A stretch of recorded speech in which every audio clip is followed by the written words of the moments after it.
Assalamualaikum warahmatullahi wabarakatuh. Perkenalkan, nama saya Rita Nurliansari dengan NIM 22473017. Saya akan menjelaskan tentang beberapa teori belajar. Pertama itu teori belajar behavioristik. Teori belajar behavioristik merupakan salah satu pendekatan dalam memahami proses belajar yang berfokus pada perubahan perilaku yang dapat diamati.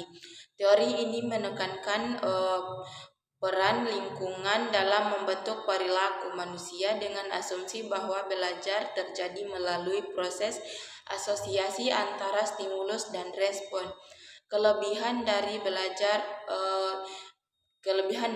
teori belajar behavioristik yaitu pertama, mudah diterapkan. Prinsip-prinsip teori belajar behavioristik mudah dipahami dan diterapkan dalam berbagai situasi belajar. Yang kedua itu terbukti efektif.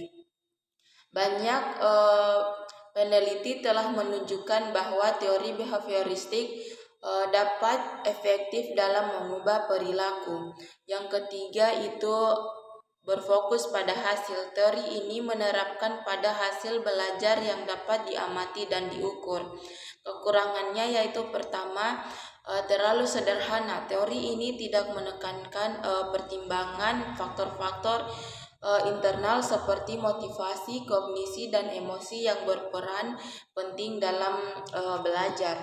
Yang kedua itu tidak mempertimbangkan kreativitas. Teori ini cenderung menekankan pada pembelajaran yang terstruktur dan tidak memberikan ruang untuk kreativitas dan inovasi. Yang ketiga itu berpotensi manipulatif. Penguatan dan hukuman dapat digunakan secara manipulatif untuk mengendalikan perilaku. Yang kedua itu teori belajar humanistik. Teori belajar humanistik menekankan pada aspek-aspek internal individu seperti motivasi, makna, dan akulturasi diri. Teori ini memandang manusia sebagai makhluk yang unik, kreatif, dan memiliki potensi untuk berkembang. Belajar dalam konteks ini bukan hanya tentang penguasaan pengetahuan, tetapi juga tentang pertumbuhan pribadi dan pengembangan potensi manusia. Kelebihan teori belajar humanistik yaitu fokus pada pengembangan diri. Teori humanistik mendorong siswa untuk mengembangkan potensi mereka secara maksimal, baik dalam aspek kognitif, emosional maupun sosial. Yang kedua itu meningkatkan motivasi dan kesenangan belajar. Teori ini menekankan pada kebutuhan dan motivasi siswa sehingga mereka merasa lebih termotivasi dan menikmati proses belajar. Yang ketiga itu mengembangkan hubungan guru dan siswa yang positif. Teori humanistik mendorong guru untuk menghormati dan menerima siswa apa adanya, menciptakan lingkungan belajar yang penuh kasih sayang dan mendukung. Yang keempat itu meningkatkan kreativitas dan keunikan. Teori ini mendukung siswa untuk berpikir kreatif, kritis, dan mandiri sehingga mereka dapat mengekspresikan keunikan dan potensi mereka.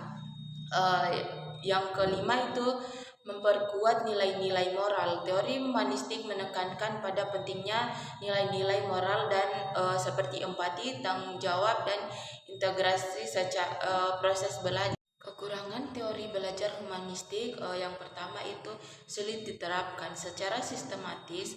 Teori humanistik cenderung lebih fleksibel dan individualistik sehingga sulit diterapkan secara sistematis dan terstruktur seperti teori belajar lainnya. Yang kedua itu membutuhkan guru yang kompeten. Penerapan teori humanistik membutuhkan guru yang memiliki empati melatih pemahaman tentang psikologi siswa dan kemampuan untuk menciptakan lingkungan belajar yang kondusif. Yang ketiga itu kurang mempertimbangkan aspek kognitif. Teori humanistik cenderung kurang memperhatikan aspek kognitif dan penguatan materi secara mendalam yang mungkin diperlukan dalam beberapa mata pelajaran. Yang keempat itu membutuhkan waktu dan sumber daya yang lebih banyak. Penerapan teori humanistik membutuhkan waktu dan sumber daya yang lebih banyak untuk memahami kebutuhan dan motivasi masing-masing siswa. Yang kelima itu sulit mengukur hasil belajar. Mengukur hasil belajar dalam teori humanistik bisa menjadi sulit karena berfokus pada penguatan fakta, tetapi pada perkembangan pribadi dan nilai-nilai belajar sosial. Teori belajar sosial menekankan pada peran penting interaksi sosial dan budaya dalam proses belajar. Teori ini berpendapat bahwa manusia belajar melalui pengamatan, imitasi, dan interaksi dengan orang lain. Kelebihan dari teori belajar sosial yaitu pertama menekankan pada pembelajaran observasional. Teori belajar sosial mengakui bahwa siswa dapat belajar dengan mengamati perilaku orang lain baik secara langsung maupun melalui media. Hal ini memperluas cakupan pembelajaran di luar pengalaman langsung. Yang kedua itu memperkuat peran model. Teori ini menekankan pentingnya model dalam proses belajar, baik itu guru, orang tua, teman sebaya, atau tokoh inspiratif. Model yang positif dapat memotivasi siswa untuk belajar dan meniru perilaku yang diinginkan. Yang ketiga, meningkatkan keterampilan sosial. Teori belajar sosial mendorong siswa untuk berinteraksi dengan orang lain, belajar dari pengalaman sosial dan mengembangkan keterampilan sosial yang penting untuk kehidupan sehari-hari. Yang keempat, memperhatikan aspek kognitif. Teori belajar sosial tidak hanya fokus pada perilaku, tetapi juga mempertimbangkan aspek kognitif seperti perhatian, memori, dan motivasi dalam proses belajar. Yang kelima, memfasilitasi penerapan penguatan. Teori ini menekankan pada pentingnya penguatan dalam proses belajar, baik penguatan positif maupun negatif untuk memperkuat perilaku yang diinginkan. Kekurangan teori belajar sosial yaitu yang pertama itu ketergantungan pada model yang tepat. Keberhasilan teori belajar sosial dapat sangat bergantung pada kualitas model yang diamati. Model yang tidak tepat dapat memberikan perilaku negatif atau pengaruh negatif pada siswa.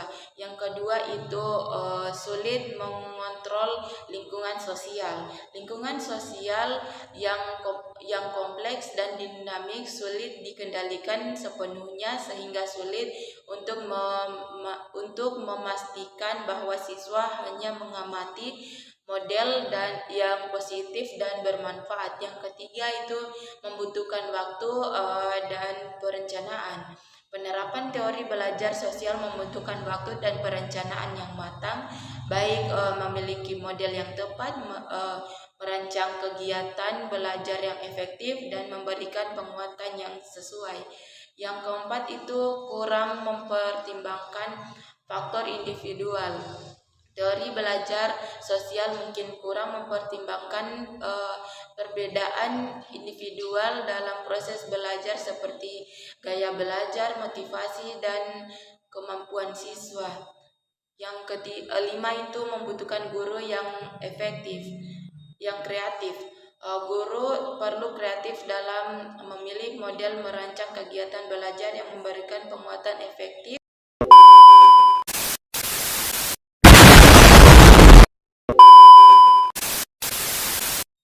Sekian dari materi yang dapat saya sampaikan. Lebih dan kurangnya mohon dimaafkan. Billahi taufiq wal hidayah. Wassalamualaikum warahmatullahi wabarakatuh.